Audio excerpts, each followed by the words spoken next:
If humanity has any hope of effecting real change for the better, it will not come from the Madison Avenue false reality makers who have cast Barack Obama as the savior of the world. To alter our course from tyranny to liberty, to defeat the corrupt elite, we must get past the puppets and confront the real power structure of the planet. Now we can see a new world coming into view. A world in which there is the very real prospect of a new world order. Webster Griffin Tarpley is an accomplished geopolitical analyst and historian. Among his scholarly works are the unauthorized biographies of George Herbert Walker Bush and Barack Hussein Obama.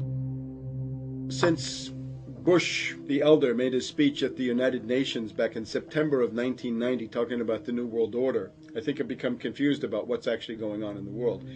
The New World Order is a more palatable name for the Anglo-American world empire. It's the planetary domination of London, New York, Washington over the rest of the world. It's hard to get people to join that or think they have a part in it if you call it the Anglo-American world empire. If you call it the New World Order, then people in India or someplace like that or the European Union might think, well, there's something in that for us too. But that's not what it is. It's the Anglo-American New World Order. It's really the old world order. It's the British Empire morphing into the American Empire. The U.S.-British world empire is what you're going to get. Combines of powerful men have always battled with each other over the levers of power.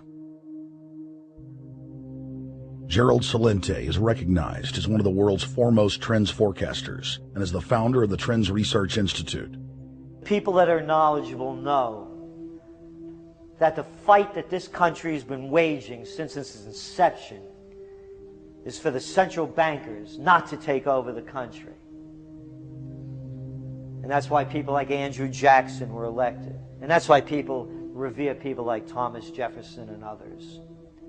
The takeover's happened, and it's a corporate takeover.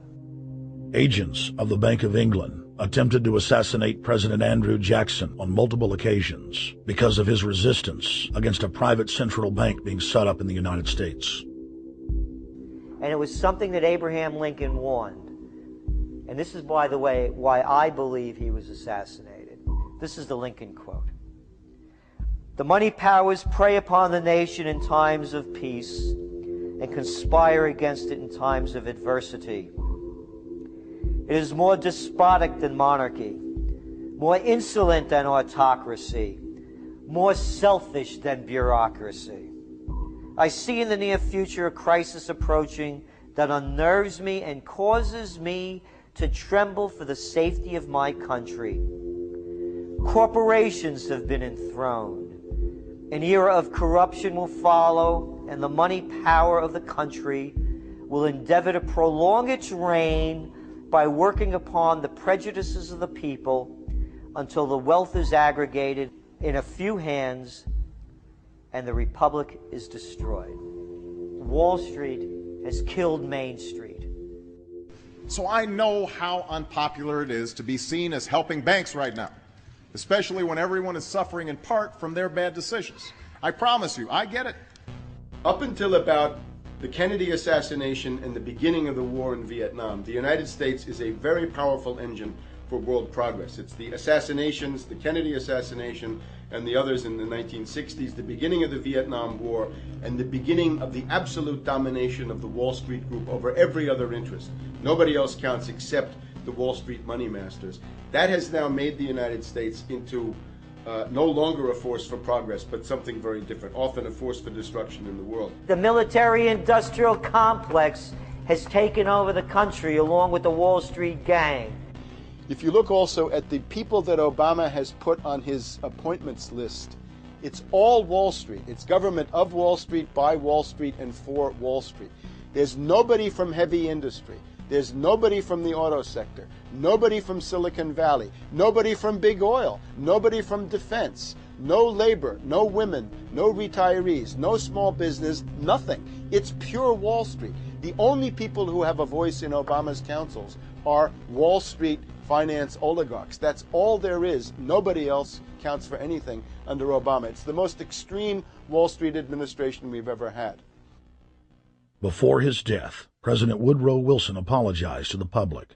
regretting that he had been deceived by a group of international bankers, and the country's financial system had fallen into their iron grip via the Federal Reserve Act of 1913. Whether sought or unsought by the military-industrial complex, the potential for the disastrous rise of misplaced power exists and will persist. Dwight D. Eisenhower, he warned the people that the military-industrial complex was taking over the country. Only 3 years after leaving office, President Eisenhower's prophetic warning concerning the threat posed to our system of government by the military-industrial complex came to pass. President John F. Kennedy had enraged the entire elite network. Now, Kennedy was brought in as somebody who was expected to be a puppet. It was thought that his pro-Nazi father, Joseph P. Kennedy, the bootlegger, the speculator, would guarantee that Kennedy would be obedient to the establishment. They thought that Kennedy was a sex maniac who could be manipulated through all of this, but it turned out that through his personal suffering, Kennedy had discovered a personal sense of himself which went beyond just being a puppet, and he began to think about things like economic recovery, world peace, having a space program, making deals with the Soviets, cutting the Federal Reserve down to size, and a whole series of other things. Executive Order number 11110, signed by President Kennedy, began the process of abolishing the private Federal Reserve. Kennedy was also pushing for real civil rights reform and had begun the process of pulling the troops out of Vietnam. The last time you had an actual president was Kennedy. The oligarchs took swift and decisive action. When John Kennedy attempted to take the government back from the robber barons, he was brutally murdered. The message to future U.S. presidents and leaders across the world was clear: do as you're told or die. John Fitzgerald Kennedy was the last true president of the United States. And until the globalists are removed from power, we will never have another real one. The other thing about the American presidency you've got to remember is that this is a puppet post. It's automatically going to be a puppet post.